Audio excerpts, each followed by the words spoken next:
समय सन 2077। आज पृथ्वी अपने अंत के कगार पर खड़ी थी। अब केवल जैक हार्पर और उसकी गर्लफ्रेंड विक्टोरिया ही पृथ्वी पर मौजूद आखिरी इंसान थे। आज से 5 साल पहले उन्हें एक मिशन सौंपा गया था, जिसके लिए उनकी सारी याददाश्त भी मिटा दी गई थी। उन्हें बस इतना बताया गया था कि आज से 60 साल पहले किसी अनजान ग्रह से आए एलियंस ने पृथ्वी पर हमला किया था। उन एलियंस को स्कैवेंजर्स कहा जाता था। उनका ग्रह तबाह हो चुका था, इसलिए वे पृथ्वी पर कब्जा करने के मकसद से यहाँ आए थे।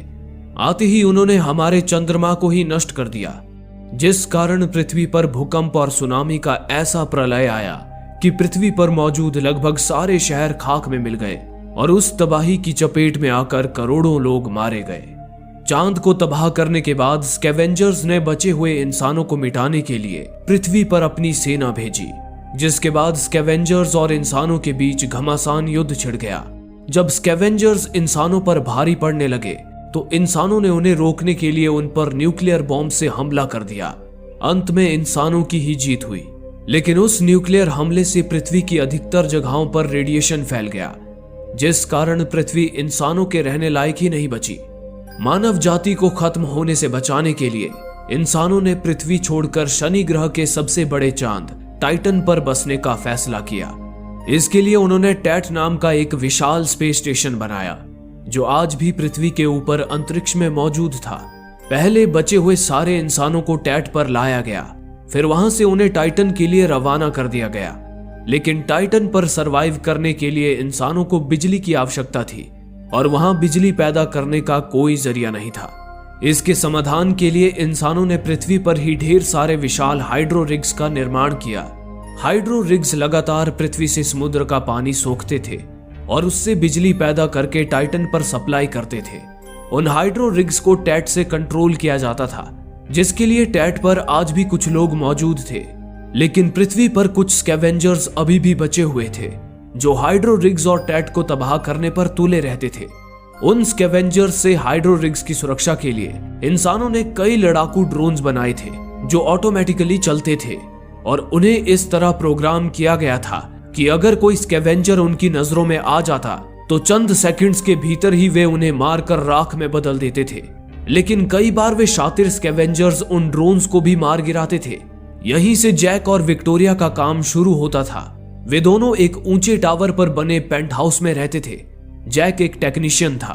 उसका काम था हर रोज अपने टावर से नीचे जाकर स्कैवेंजर्स द्वारा मार गिराए ड्रोन्स को रिपेयर करना। वहीं विक्टोरिया जैक की कमांडिंग ऑफिसर थी।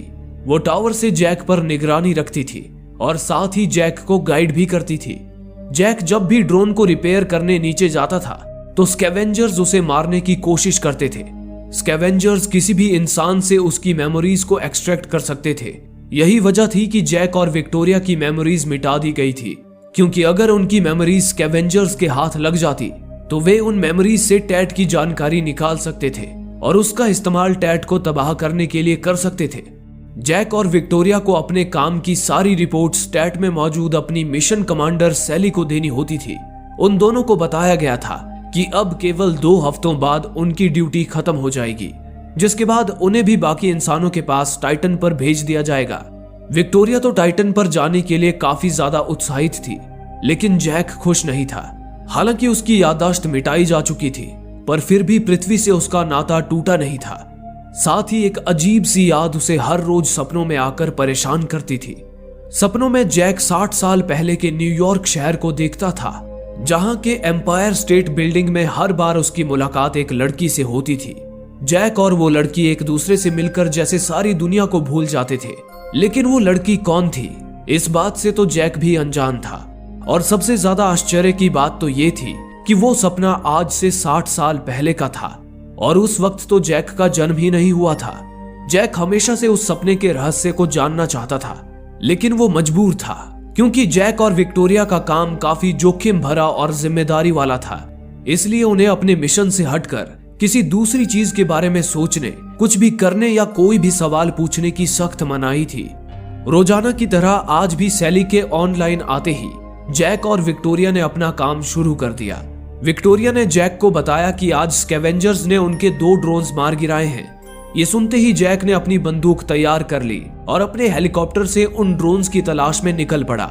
इस दौरान टावर में विक्टोरिया टैट के सैटेलाइट कैमरे से जैक पर नजर रखे हुए थी। जैक पहले ड्रोन के सिग्नल को फॉलो करता हुआ एक तबाह हो चुके स्टेडियम में पहुंच गया। वहां उसे वो ड्रोन दिखा जिसे स्कैवेंजर्स ने मार गिराया था। जैक ने जब पास जाकर देखा तो उस ड्रोन की बैटरी ही गायब थी। ड्रोन्स की उन पावरफुल बैटरीज में किसी न्यूक्लियर बॉम्ब जितनी तबाही मचाने की क्षमता थी। स्कैवेंजर्स इसी तरह अब तक उनके 10 ड्रोन्स की बैटरीज चोरी कर चुके थे। न जाने वे स्कैवेंजर्स उन बैटरीज को चुराकर कौन सा नया षड्यंत्र रच रहे थे। इस सोच ने जैक और विक्टोरिया को चिंता में डाल दिया था। जैक ने उस ड्रोन में नई बैटरी लगाकर उसे दोबारा शुरू कर दिया। अब बारी थी दूसरे ड्रोन को रिपेयर करने की, लेकिन अचानक उन्हें दूसरे ड्रोन का सिग्नल मिलना ही बंद हो गया। इस पर जैक ने हेलीकॉप्टर से अपनी पोर्टेबल बाइक निकाल ली और जहां उन्हें ड्रोन का आखिरी सिग्नल मिला था उस जगह के आसपास ड्रोन की तलाश करने लगा। तभी एक जगह पर पहुंचकर जैक को फिर से उस ड्रोन का सिग्नल मिला। जैक ने जब उस सिग्नल का पीछा किया तो देखा कि वो सिग्नल एक पुरानी लाइब्रेरी के खंडर से आ रहा था। जैक ने फौरन अपनी बाइक से एक रस्सी जोड़ी और खंडर के अंदर उतर आया, लेकिन जैक इस खतरे से बेखबर था कि बाहर एक स्कैवेंजर उस पर ही नजर गड़ाए बैठा था। नीचे खंडर में जैक ड्रोन के सिग्नल का पीछा करता हुआ जब आगे बढ़ा तो देखा कि वो सिग्नल किसी ड्रोन से नहीं बल्कि एक डिवाइस से आ रहा था। उसे देख जैक को एहसास हो गया कि वो स्कैवेंजर्स के बिछाए जाल में फंस चुका है। अगले ही पल स्कैवेंजर्स ने जैक को चारों ओर से घेर लिया। जैक स्कैवेंजर्स के हाथ बस लगने ही वाला था कि तभी ऐन मौके पर वो ड्रोन वहां आ गया जिसे जैक ने पहले रिपेयर किया था। वो ड्रोन चुन चुनकर स्कैवेंजर्स के चिथड़े उड़ाने लगा। उसे देख बाकी के स्कैवेंजर्स दुम दबाकर भाग निकले और जैक बाल बाल बच गया। जैक को बचाकर वो ड्रोन वापस लौट गया। उसके बाद जैक भी फौरन उस खंडर से बाहर निकल आया। बाहर आकर उसने देखा कि वे स्कैवेंजर्स उसकी बाइक भी ले भागे थे। जैक जैसे तैसे टावर में वापस लौट आया। वापस लौटकर जैक ने विक्टोरिया को बताया कि आज जब उसका स्कैवेंजर से सामना हुआ था तब उसे एहसास हुआ कि ना जाने क्यों पर स्कैवेंजर्स उसे मारना नहीं बल्कि उसे जिंदा पकड़ना चाहते थे। इस पर विक्टोरिया ने उसे याद दिलाया कि उन्हें ये सब बातें सोचने की आजादी नहीं है, उन्हें बस अपने मिशन पर ध्यान देना है। ये सुनकर जैक चुप हो गया। अगली सुबह जैक और विक्टोरिया ने कंप्यूटर पर देखा कि पृथ्वी से एक अनजान सिग्नल अंतरिक्ष में भेजा जा रहा था। जैक समझ गया कि वो सिग्नल भेजने वाले जरूर स्कैवेंजर्स ही होंगे। वो उस सिग्नल का पीछा करता हुआ नष्ट हो चुके एम्पायर स्टेट बिल्डिंग तक जा पहुंचा। ये वही बिल्डिंग थी जिसे जैक अपने सपनों में देखा करता था। स्कैवेंजर्स उसी बिल्डिंग के एंटेना का इस्तेमाल करके अंतरिक्ष में सिग्नल भेज रहे थे। जैक अपनी बंदूक ताने जब बिल्डिंग के अंदर पहुंचा तो उसे वहां कोई स्कैवेंजर्स नहीं मिले।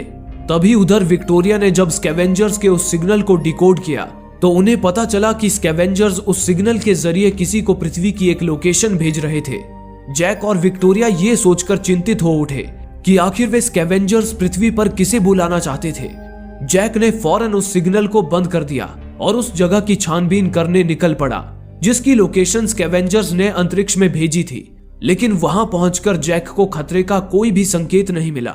हालांकि उस लोकेशन के करीब ही रेडिएशन जोन था, पर उसे पार करना मतलब अपनी ही मौत को दावत देने जैसा था। इसलिए विक्टोरिया ने जैक को वापस लौटने का आदेश दिया। लेकिन जैक ने विक्टोरिया से कहा कि उसे वहां घाटियों में और छानबीन करनी है। लेकिन घाटियों में जाने से जैक का विक्टोरिया से संपर्क टूट जाता था, इसलिए विक्टोरिया को जैक की चिंता होने लगी। पर जैक ने उसे फिक्र ना करने को कहा और अपना हेलीकॉप्टर लेकर घाटियों की ओर निकल पड़ा। हालांकि जैक का इरादा वहां छानबीन करना नहीं था। वो झरनों और घाटियों से होता हुआ वादियों से सजी एक खूबसूरत जगह की ओर आ गया। वहां एक झील के किनारे जैक ने अपना एक सीक्रेट हाउस बनाया था। वहां आकर जैक एक आम आदमी की तरह जिंदगी जीने की कोशिश करता था। जैक हमेशा से विक्टोरिया को भी वहां लाना चाहता था, लेकिन वो जानता था कि विक्टोरिया अपने मिशन से हटकर कोई भी काम नहीं करेगी। उल्टा वो उसके वहां आने पर भी रोक लगा देगी। इसलिए वो विक्टोरिया से चोरी छुपे वहां आता था। जैक ने वहां आकर जैसे दुनिया की सारी चिंता ही भुला दी और सुकून की नींद सो गया। लेकिन तभी उस अनजान लड़की के ख्वाब ने एक बार फिर जैक को नींद से जगा दिया। जागते ही अचानक जैक को आसमान से नीचे गिरता कोई ऑब्जेक्ट नजर आया। वो फौरन अपना हेलीकॉप्टर लेकर उस ऑब्जेक्ट की ओर निकल पड़ा। पहाड़ियों से निकलते ही विक्टोरिया से उसका संपर्क वापस जुड़ गया। उस वक्त तक विक्टोरिया को भी उस ऑब्जेक्ट के संकेत मिल चुके थे और उसने मिशन कमांडर सैली को भी ये खबर दे दी थी। विक्टोरिया ने जैक को बताया कि वो ऑब्जेक्ट ठीक उसी जगह पर उतरा है जिस जगह की लोकेशन स्कैवेंजर्स ने अंतरिक्ष में भेजी थी। कुछ ही समय में जैक उस लोकेशन पर पहुंच गया। तभी उसने देखा कि वो ऑब्जेक्ट वहां क्रैश हो चुका था। उस ऑब्जेक्ट की बनावट देख जैक हैरान रह गया, क्योंकि वो किसी एलियन ऑब्जेक्ट की तरह नहीं बल्कि इंसानों द्वारा ही बनाए गए किसी स्पेस शटल की तरह लग रहा था। जैक ने अंदाजा लगाया कि वो स्पेस शटल जरूर किसी बड़े स्पेसशिप का एक हिस्सा रहा होगा, जिसे किसी वजह से उस स्पेसशिप से अलग कर दिया गया होगा। उसकी बनावट से पता चल रहा था कि वो स्पेस शटल आज से 60 साल पहले, यानी कि एलियंस के हमले से भी पहले अंतरिक्ष में भेजा गया था। नीचे आकर जैक ने देखा कि उस तबाह हो चुके स्पेस शटल में कुछ स्लीपिंग पॉड्स भी मौजूद थे। उनमें से 2 स्लीपिंग पॉड्स खाली थे और 4 स्लीपिंग पॉड्स के अंदर 4 जिंदा इंसान सो रहे थे। स्लीपिंग पॉड में रहने के कारण 60 साल बाद भी उनकी उम्र नहीं बढ़ी थी। इतने में ही जैक की नजर वहां मौजूद एक और स्लीपिंग पॉड पर पड़ी। उस स्लीपिंग पॉड में सो रही लड़की को देख जैक के आश्चर्य का कोई ठिकाना ही ना रहा, क्योंकि उस स्लीपिंग पॉड में वही लड़की मौजूद थी जिसे जैक अपने सपनों में देखा करता था। जैक कुछ भी समझ पाता उससे पहले ही उनका एक ड्रोन वहां आ गया। अचानक उस ड्रोन ने एक के बाद एक स्लीपिंग पॉड में सो रहे चारों इंसानों को बड़ी ही बेरहमी से मौत के घाट उतार दिया। उसके बाद उस ड्रोन ने उस लड़की को भी टारगेट कर लिया, लेकिन तभी ऐन मौके पर जैक ड्रोन के सामने आकर खड़ा हो गया, जिससे वो ड्रोन जैक और अपने टारगेट के बीच कंफ्यूज हो गया और उस लड़की को छोड़कर वापस लौट गया। उसके बाद जैक देरी न करते हुए उस लड़की का स्लीपिंग पॉड उठाकर हेलीकॉप्टर में रखने लगा। उस वक्त जैक को इस बात की जरा भी भनक नहीं थी कि वहां कुछ दूर छुपे हुए स्कैवेंजर्स ये सारी घटना देख रहे थे। उनसे बेखबर जैक उस लड़की को टावर पर ले आया। टावर पर आते ही जैक ने उसका स्लीपिंग पॉड खोल दिया। तभी वो लड़की एक पल के लिए जाग गई। उसने जैक को देख उसका नाम पुकारा और अगले ही पल वापस बेहोश हो गई। उस लड़की से जैक का नाम सुनकर जैक और विक्टोरिया हैरान रह गए। उन्होंने फौरन उस लड़की का इलाज शुरू कर दिया। कुछ देर बाद वो लड़की पूरी तरह होश में आ गई।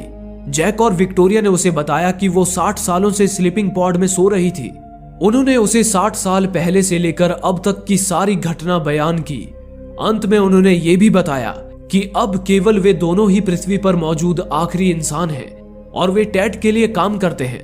टैट का नाम सुनते ही वो लड़की चौंक उठी, लेकिन उसने कुछ नहीं कहा। सारी कहानी बताने के बाद जैक और विक्टोरिया ने उस लड़की से पूछा, आखिर तुम कौन हो और तुम उस स्पेस शटल में क्या कर रही थी? इस पर उस लड़की ने उन्हें बस इतना बताया कि उसका नाम जूलिया है और वो एक खुफिया स्पेस मिशन पर थी। इसके आगे जूलिया ने उन्हें कुछ भी बताने से इनकार कर दिया। जूलिया ने आगे उनसे कहा कि उसे किसी भी हाल में उसके स्पेस शटल से रिकॉर्डर लेना है, जिसमें उनके मिशन के दौरान हुई सारी बातचीत की रिकॉर्डिंग्स हैं, ताकि वो जान सके कि उसके हाइपर स्लीप में रहने के दौरान उनके स्पेसशिप में क्या हुआ था। ये कहकर जूलिया अपने स्पेस शटल के पास जाने की जिद करने लगी, लेकिन विक्टोरिया ने उसे कहीं भी जाने से सख्त मना कर दिया। उसने जूलिया को आराम करने के लिए कहा और जैक को लेकर उस कमरे से बाहर निकल आई। बाहर आते ही जैक ने विक्टोरिया से पूछा, आखिर ड्रोन ने जूलिया के साथियों को क्यों मारा होगा? इस पर विक्टोरिया ने जैक से कहा, जूलिया को स्कैवेंजर्स ने धरती पर बुलाया है। हो सकता है जूलिया और उसके साथी भी इंसानों के भेष में छुपे स्कैवेंजर्स हों। यही वजह होगी कि ड्रोन ने उन्हें स्कैन कर लिया और मार दिया। कल सैली के ऑनलाइन आते ही हम उसे जूलिया की खबर दे देंगे। उसके बाद वे लोग ही जाने कि उसके साथ क्या करना है। फिर उसी रात जैक जब हॉल में आया तो देखा कि जूलिया वहां खड़ी उसके हेलीकॉप्टर को घूर रही थी। जैक जब उसके पास गया तो जूलिया ने दोबारा जैक से विनती करते हुए कहा कि जैक उसे उसके स्पेस शटल तक ले चले, ताकि वो अपने स्पेस शटल से रिकॉर्डर हासिल करके ये जान पाए कि स्पेस मिशन में उसके और उसकी टीम के साथ क्या हुआ था। जैक को भी जूलिया की सच्चाई जानने की उत्सुकता थी। वो उसी वक्त जूलिया के साथ उसके स्पेस शटल का रिकॉर्डर लेने चला गया। उन्हें जाते देख विक्टोरिया घबरा गई, क्योंकि स्कैवेंजर्स अधिकतर रात में ही निकलते थे और उनसे जैक की जान को खतरा हो सकता था। साथ ही रात के वक्त टावर से बाहर निकलना नियमों के खिलाफ था। अगर सैली को जैक के नियम तोड़ने की बात पता चलती तो वे दोनों ही मुसीबत में पड़ सकते थे। विक्टोरिया जैक के हेलीकॉप्टर के कैमरे से उसे मॉनिटर करने लगी। जैक और जूलिया कुछ ही देर में स्पेस शटल तक पहुंच गए। वहां स्पेस शटल की थोड़ी छानबीन करने के बाद आखिरकार जूलिया को रिकॉर्डर मिल ही गया। पर तभी अचानक स्कैवेंजर्स वहां आ धमके और उन्होंने जैक को मारकर बेहोश कर दिया। उसके बाद वे स्कैवेंजर्स जैक और जूलिया को उठाकर अपने खुफिया ठिकाने पर ले गए। उधर विक्टोरिया हेलीकॉप्टर के कैमरे से ये सारी घटना देख घबरा गई। कुछ देर में सुबह हो गई और सैली ऑनलाइन आ गई। विक्टोरिया सैली को कल रात की घटना के बारे में बताकर कोई मुसीबत मोल नहीं लेना चाहती थी, पर उसे किसी तरह जैक को भी स्कैवेंजर्स से बचाना था। इसलिए उसने सैली से झूठ बोल दिया कि जैक पेट्रोलिंग पर गया था, लेकिन अब जैक से उसका संपर्क नहीं हो पा रहा है। इस पर सैली ने फौरन एक ड्रोन को जैक की तलाश में लगा दिया। दूसरी ओर स्कैवेंजर्स के ठिकाने पर जैक बेहोशी से जाग उठा। उसने देखा कि वो एक अंधेरे कमरे में बेड़ियों से बंधा हुआ था। तभी उस कमरे की लाइट्स ऑन हुई। उसी पल जैक ने अपने सामने जो देखा उसे देख जैक को अपनी आंखों पर यकीन ही नहीं हुआ। जैक के सामने एलियंस नहीं बल्कि कई सारे इंसान मौजूद थे। वहीं जैक के सामने बैठे एक आदमी ने कहा, मेरा नाम मैल्कम है, मैं इन लोगों का लीडर हूं। अब तक तो तुम्हें यही लग रहा होगा कि हम स्कैवेंजर्स एलियंस हैं, लेकिन हम एलियंस नहीं हैं, बल्कि तुम जिनके लिए काम करते हो वो एलियंस हैं। और तो और उन ड्रोन्स को किसी एलियंस को मारने के लिए नहीं बल्कि इंसानों को मारने के लिए प्रोग्राम किया गया है। इसलिए कल रात उस ड्रोन ने स्लीपिंग पॉड में सोए सारे इंसानों को मार दिया था।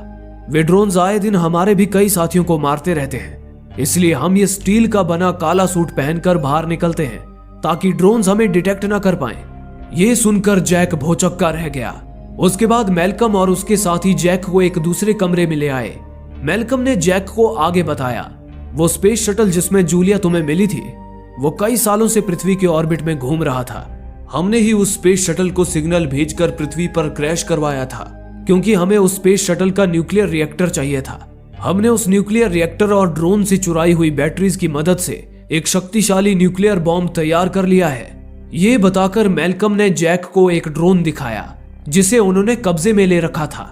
ये वही ड्रोन था शुरुआत में जिसकी तलाश करते हुए जैक लाइब्रेरी में जा पहुंचा था और स्कैवेंजर्स के चंगुल में फंसते फंसते बचा था। मैल्कम ने जैक से कहा, हम चाहते हैं तुम इस ड्रोन को ऐसे प्रोग्राम करो कि ये ड्रोन न्यूक्लियर बॉम्ब लेकर टैट पर जाए और टैट को ब्लास्ट कर दे। ये सुनते ही जैक को शक हुआ कि जरूर वे स्कैवेंजर्स इंसानों के भेष में छुपे एलियंस ही हैं और वे लोग उसके जरिए टैट को उड़ाने की साजिश रच रहे हैं। इसलिए जैक ने उनका ये काम करने से सख्त मना कर दिया। इस पर मैल्कम ने जैक से कहा, वैसे तो मेरे साथी जबरदस्ती तुमसे ये काम करवाना चाहते हैं, पर मैं चाहता हूं कि पहले तुम सच्चाई से वाकिफ हो जाओ। मैं जानता हूं कि तुम्हें रेडिएशन जोन में जाने से मना किया गया है, लेकिन मैं वहां जा चुका हूं। वहां कोई रेडिएशन नहीं फैला है। मैं चाहता हूं कि तुम भी वहां जाओ। वहां जाकर तुम्हें सारी सच्चाई पता चल जाएगी। ये कहकर मैल्कम ने जैक और जूलिया को आजाद कर दिया और जैक को उसकी वो बाइक भी दे दी जो उन्होंने चुरा ली थी। जैक जूलिया को लेकर सीधा एम्पायर स्टेट बिल्डिंग में आ गया और वहां से विक्टोरिया को एक सिग्नल भेजकर उसे अपनी पोजीशन बता दी। जैक का सिग्नल पाकर विक्टोरिया की जान में जान आ गई। उसने फौरन जैक को लाने के लिए उसका हेलीकॉप्टर भेज दिया। अब तक हुई सारी घटनाओं ने जैक को सच और भ्रम के जाल में उलझा दिया था। जैक ने चिढ़कर जूलिया से पूछा, आखिर तुम मेरी यादों में क्यों बसी हुई हो और तुम्हारा मिशन आखिर क्या था? इस पर जूलिया ने खुलासा करते हुए कहा, मैं तुम्हारी यादों में इसलिए हूं क्योंकि मैं तुम्हारी पत्नी हूं। यह सुनकर तो जैक के होश ही उड़ गए। जूलिया ने उसे आगे बताया, ये बात आज से 60 साल पहले की है। उस वक्त तुम, मैं और विक्टोरिया हम तीनों नासा की रिसर्च टीम में थे। नासा हमें एक अंतरिक्ष मिशन पर भेजने वाला था। हमारा मिशन था शनि ग्रह के चांद टाइटन पर साइंटिफिक रिसर्च करना। इस मिशन को लॉन्च होने में केवल 6 हफ्ते ही बचे थे। तभी नासा के स्कैनर्स ने टाइटन के करीब एक एलियन ऑब्जेक्ट को डिटेक्ट किया। वो एलियन ऑब्जेक्ट कुछ और नहीं बल्कि टैट ही था। टैट को डिटेक्ट करते ही नासा ने हमारा मिशन बदलकर हमें टैट की छानबीन करने का नया मिशन सौंप दिया, जिसके बाद हम टाइटन पर मौजूद उस टैट की ओर रवाना हो गए। उस लंबे सफर के दौरान हमें बाकी टीम के साथ स्लीपिंग पॉड में सुला दिया गया था। स्पेसशिप के टैट के करीब पहुंचते ही सबसे पहले तुम्हें और विक्टोरिया को जगाया जाने वाला था। फिर तुम दोनों बाकी टीम को जगाने वाले थे। लेकिन फिर उस मिशन में तुम्हारे और विक्टोरिया के साथ क्या हुआ मुझे कुछ पता नहीं है, क्योंकि मैं तो 60 साल बाद आज स्लीपिंग पॉड से जागी हूं।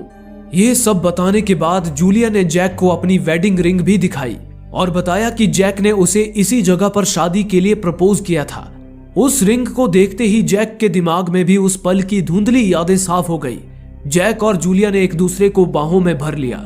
अब जैक को यकीन हो गया था कि वो और विक्टोरिया अब तक एलियंस के लिए ही काम कर रहे थे और स्कैवेंजर्स तो असल में इंसान थे। इतने में ही जैक का हेलीकॉप्टर वहां पहुंच गया। तभी टावर पर मौजूद विक्टोरिया ने हेलीकॉप्टर के कैमरे से जूलिया को जैक की बाहों में देख लिया। उन्हें एक साथ देख विक्टोरिया को लगा कि जैक उसे धोखा दे रहा है। विक्टोरिया के दिल में जैक के लिए नफरत भर गई। इस बात से अनजान जैक और जूलिया विक्टोरिया को भी टैड की सच्चाई बताने वापस टावर में जा पहुंचे। पर अब विक्टोरिया जैक की कोई भी बात सुनने को तैयार नहीं थी। उसने मिशन कमांडर सैली को जूलिया के बारे में सब बता दिया और साथ ही ये भी कह दिया कि अब जैक भरोसे के लायक नहीं रहा, इसलिए वे दोनों साथ काम नहीं कर सकते। इतना सुनते ही सैली ने एक ड्रोन टावर पर भेज दिया। अचानक उस ड्रोन ने पहले तो विक्टोरिया को ही मारकर उसे राख में बदल दिया। उसके बाद उसने जैक को भी टारगेट कर लिया। ड्रोन उसे बस मारने ही वाला था कि तभी ऐन मौके पर जूलिया ने हेलीकॉप्टर की गन से उस ड्रोन को ही धाराशाही कर दिया, जिससे जैक बाल बाल बच गया। गुस्से से बौखलाए जैक ने सैली से पूछा, आखिर तुमने विक्टोरिया को क्यों मारा? इस पर सैली ने जैक को बहकाते हुए कहा, हमारे ड्रोन में कुछ खराबी आ गई थी, इसलिए उसने गलती से विक्टोरिया को मार दिया और तुम्हें भी मारने की कोशिश की। वैसे भी अब विक्टोरिया तुम्हारे साथ काम नहीं करना चाहती थी, लेकिन फिक्र मत करो, तुम जूलिया को लेकर टैड पर आ जाओ। हम जूलिया को तुम्हारी नई पार्टनर बना देंगे और तुम दोनों को साथ में एक नया मिशन सौंपेंगे। हालांकि जैक अब सैली की बातों में नहीं आने वाला था। वो जूलिया को लेकर वहां से निकल गया, लेकिन तभी सैली ने उन दोनों को खत्म करने के लिए अपने 3 ड्रोन्स उनके पीछे लगा दिए। पर जैक उन ड्रोन्स को चकमा देकर एक के बाद एक उन्हें खत्म करने लगा। लेकिन अंत में एक ड्रोन ने जैक के हेलीकॉप्टर को जोरदार टक्कर मार दी, जिससे जैक का हेलीकॉप्टर और वो ड्रोन दोनों ही रेडिएशन जोन में जाकर क्रैश हो गए। जैक और जूलिया ड्रोन से तो बच गए थे, लेकिन रेडिएशन से बचना उनके लिए नामुमकिन था। पर खुशकिस्मती से वो रेडिएशन जोन झूठा था, वहां कोई रेडिएशन नहीं फैला था। ये देख जैक और जूलिया की जान में जान आ गई। जैक उस ड्रोन को पूरी तरह नष्ट करने जब हेलीकॉप्टर से बाहर निकला, तभी जैक ने देखा कि ठीक उसी की तरह एक हेलीकॉप्टर में सवार एक आदमी उस ड्रोन के करीब लैंड हुआ और ड्रोन को रिपेयर करने उसके पास जाने लगा। जैक अपनी बंदूक लेकर उस आदमी को रोकने जब उसके पास गया तो उस आदमी को देखकर जैक का दिलो दिमाग ही जैसे सुन पड़ गया। वो आदमी जैक का हमशक्ल था।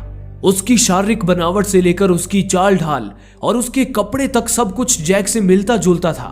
उन दोनों में फर्क सिर्फ इतना था कि उस हमशक्ल के कपड़े पर उसका कोड नेम टैक 52 लिखा था, जबकि जैक का कोड नेम था टैक 49। उसे देख जैक समझ गया कि वो हमशक्ल असल में जैक का क्लोन था। दरअसल उन एलियंस ने जैक और विक्टोरिया के ढेर सारे क्लोन्स बनाए थे, जो अलग अलग टावर पर रहकर एलियंस के लिए ड्रोन्स को रिपेयर करने का काम करते थे। साथ ही जैक को यह भी समझ आ गया कि जैक खुद भी असली नहीं था, बल्कि वो भी असली जैक का एक क्लोन ही था। और तो और रेडिएशन जोन भी सिर्फ एलियंस का फैलाया भ्रम ही था। दरअसल एलियंस ने पूरी पृथ्वी पर अलग अलग सेक्टर्स बनाए थे और हर एक सेक्टर में जैक और विक्टोरिया के एक एक क्लोन को तैनात कर दिया था। उन क्लोन्स को बताया गया था कि उनके सेक्टर के बाहर रेडिएशन जोन है, जबकि उसके बाहर से तो दूसरे क्लोन का सेक्टर शुरू होता था। एलियंस ने ऐसा इसलिए किया था ताकि एक सेक्टर में रहने वाले क्लोन का दूसरे सेक्टर के क्लोन से सामना ना हो। जैक की तरह वो क्लोन भी उसे देख भौचक्का रह गया। जैक ने क्लोन से ड्रोन को रिपेयर ना करने की विनती की, लेकिन क्लोन उसकी कोई भी बात सुनने को तैयार ही नहीं था। इतने में ही जूलिया भी वहां आ गई। जैक की तरह उस क्लोन के दिमाग में भी जूलिया की पुरानी यादें बसी हुई थी। उन यादों ने क्लोन का ध्यान भटका दिया। मौका पाकर जैक ने क्लोन पर हमला कर दिया और उसे दबोचकर बेहोश कर दिया। फिर उसने फौरन ड्रोन को भी निष्क्रिय कर दिया। उसके बाद वो जूलिया को लेकर अपने सीक्रेट हाउस में चला आया। जैक अब ये सोचकर मायूस हो चुका था कि वो बस जैक का एक क्लोन है, पर जूलिया ने उसका हौसला बढ़ाते हुए कहा, भले ही तुम जैक के क्लोन हो, पर तुम्हारा दिमाग, तुम्हारी यादें और तुम्हारा मेरे लिए प्यार सब कुछ जैक के जैसा ही है। मेरे लिए तो तुम ही जैक हो। जूलिया की इन बातों ने जैक को आत्मविश्वास से भर दिया। जैक ने ठान लिया कि अब वो टैट से मानव जाति को बचाकर रहेगा। इस पर जूलिया भी जैक के साथ थी। जैक और जूलिया कुछ और वक्त उस सीक्रेट हाउस में रहे। वहां उन्होंने प्यार भरे कुछ पल बिताए। उसके बाद वे दोनों स्कैवेंजर्स के ठिकाने पर पहुंच गए। लेकिन इसी बीच सैली ने जैक की लोकेशन ट्रेस कर ली और उसे खत्म करने के लिए अपने ड्रोन्स रवाना कर दिए। उधर जैक टैट को तबाह करने के लिए ड्रोन में न्यूक्लियर बॉम्ब फिट कर रहा था।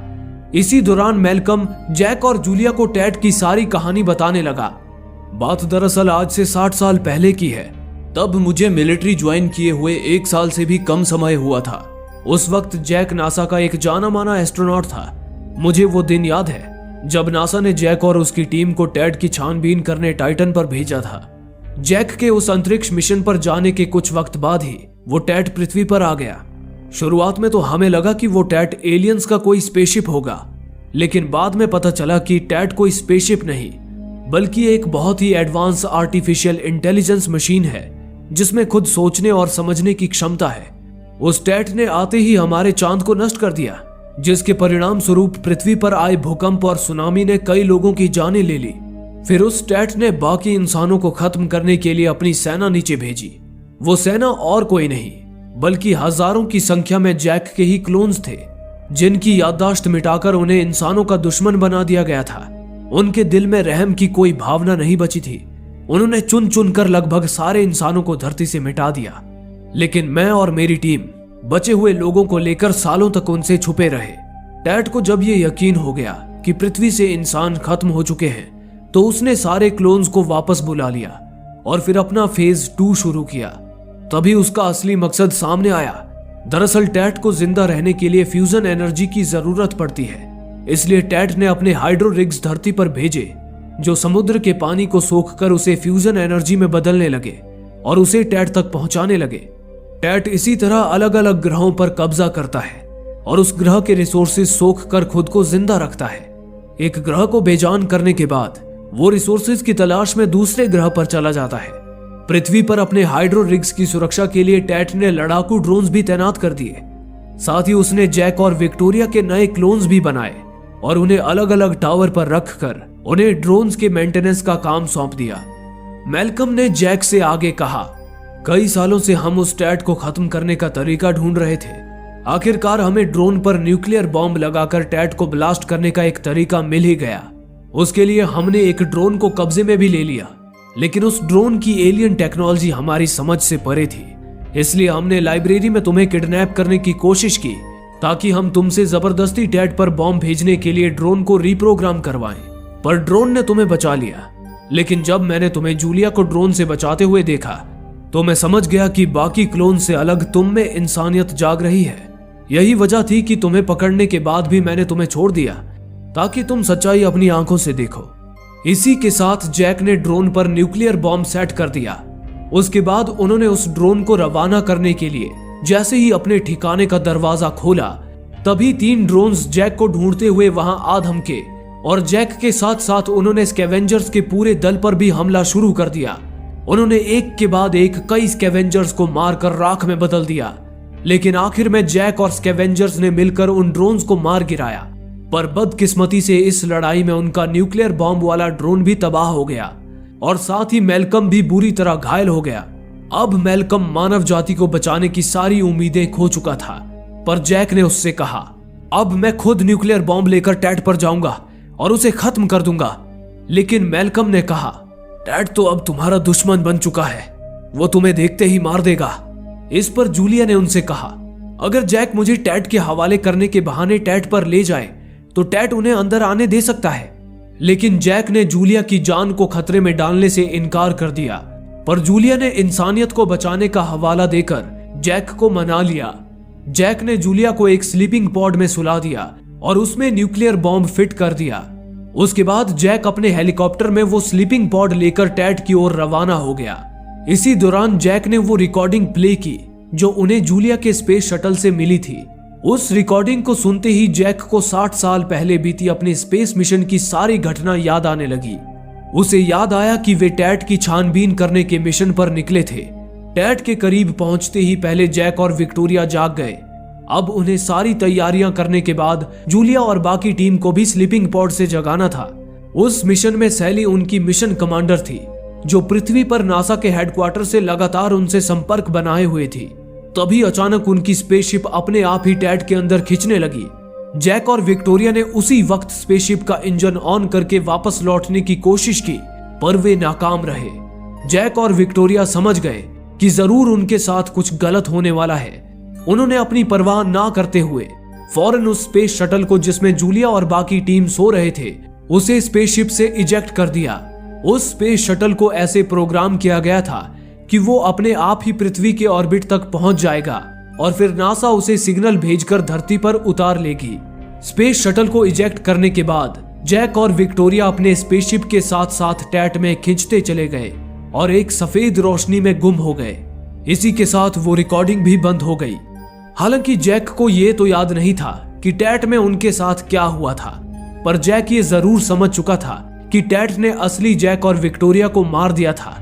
उसके बाद उसने जैक और विक्टोरिया के डीएनए से उनके कई सारे क्लोन्स बनाए और उन्हें इंसानों के खिलाफ युद्ध में इस्तेमाल किया। जैक के स्पेसशिप से टैट को सैली का भी वीडियो फुटेज मिल गया था, जिससे उसने सैली का एक डिजिटल पर्सोना तैयार कर लिया था और उसका इस्तेमाल वो जैक और विक्टोरिया को गुमराह करने के लिए कर रहा था, ताकि जैक और विक्टोरिया को लगे कि वे इंसानों के लिए ही काम कर रहे हैं।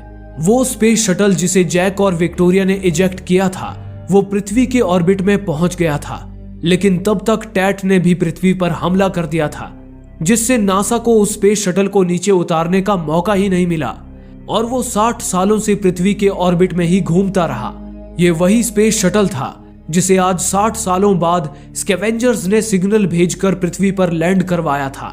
अब जैक टैट के करीब पहुंच चुका था, लेकिन तभी सैली की आवाज ने उसे बीच में ही रोक दिया।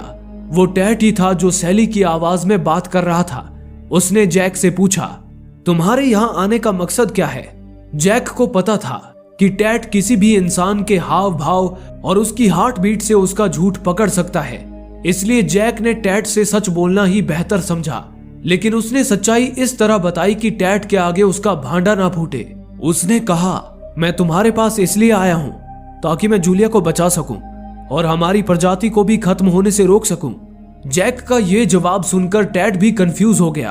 टैट को लगा कि जैक जूलिया को उसके पास इसलिए लेकर आया है ताकि वो जैक और जूलिया को जीने का एक मौका दे और उन्हें साथ में एक नया मिशन सौंपे।